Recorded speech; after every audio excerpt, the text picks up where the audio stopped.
Life with Lyra. Tara!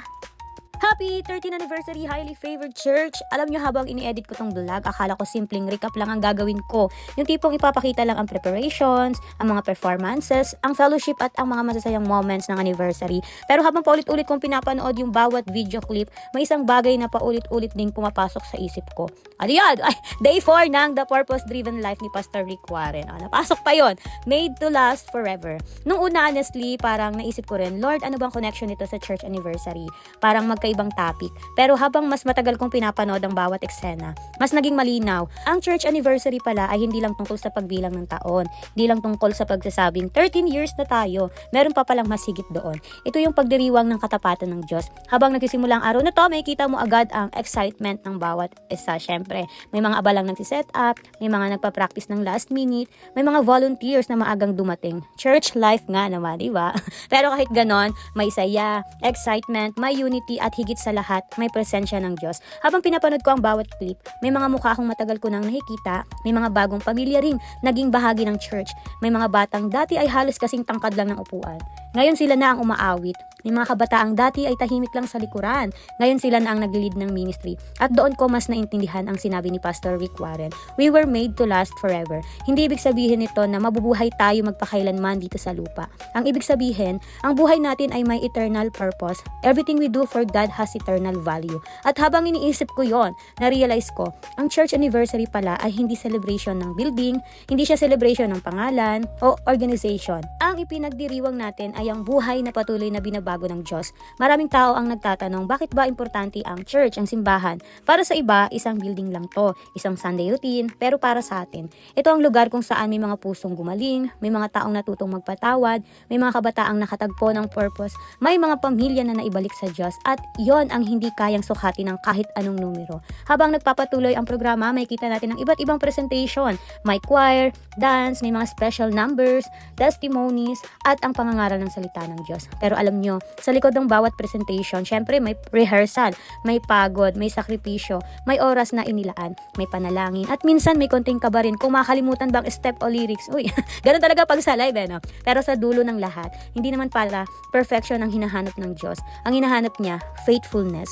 Kaya kung minsan naisip mo, maliit lang naman ang ministry ko, taga-ayos lang naman ako ng upuan, usher lang ako, sumasayaw lang ako, media lang ako, nagluluto lang ako, o nagbibideo, nagpipicture lang ako. Remember this, sa Kingdom of God, walang maliit na paglilingkod kapag ginawa ito ng may pagmamahal para kay Kristo. At yun ang gustong ipaalala ng Day 4. Everything we do today can make an eternal impact tomorrow. Baka hindi mo makita agad ang bunga, pero ang Diyos ang nakakakita. At siya ang nagbibigay ng paglago. Habang pinapanood ko ang anniversary na to, hindi ko lang nakikita ang mga performances. Nakikita ko ang mga testimonies na hindi kailangan ikwento. May mga ngiting alam mong pinagdaanan muna ang maraming luha. May mga taong dati bisita lang, ngayon kasama na sila sa ministry. May mga kabataang dati naghahanap ng direksyon sa buhay. Ngayon sila na ang tumutulong mag-guide ng iba.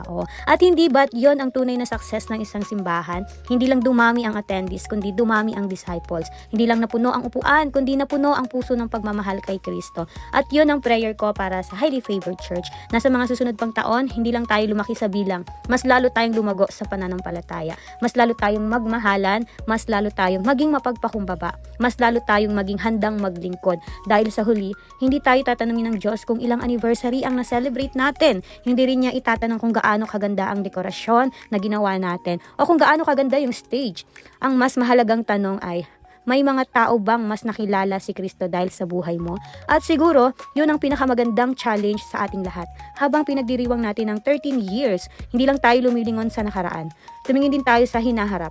Mas marami pang taong kailangang maabot, mas marami pang pamilyang nangangailangan ng pag-asa, mas marami pang kabataang naghahanap ng direksyon, mas marami pang pusong naghahanap ng tunay na pagmamahal ni Kristo. At bilang church, may mission pa tayong dapat tapusin. Habang pinapanood natin ang mga huling eksena ng vlog na to, sana hindi lang ninyo maalala ang mga performances, no? Sana hindi lang ninyo maalala yung pagkain, o ang fellowship. Sana ang pinakamaalala natin ay faithful ang Diyos, faithful noon, faithful ngayon, at magiging faithful pa rin siya sa mga susunod na taon. At kung may natutunan man ako habang ginagawa ang vlog na to, ito siguro yon. Hindi natin alam kung ano pa ang mangyayari sa mga susunod na taon, pero alam natin kung sino ang kasama natin. At sapat na yon. Happy 13th anniversary, Highly Favored Church. Maraming salamat sa ating mga pastors, sa ating mga leaders, sa lahat ng volunteers, sa choir, sa music team, sa media, sa usher, sa marshal, sa admin, sa tambourine o dancer, sa mga nanay na nagluluto,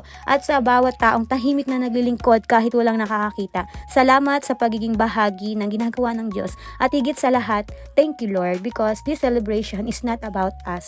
It's about you. Hindi to kwento ng Highly Favored Church o kwento ni Numan. Ito ay kwento ng katapatan ng Diyos. At naniniwala akong after 13 years, God is just getting started. The best is yet to come. Happy 13th anniversary, Highly Favored Church. To God be the glory. Bye!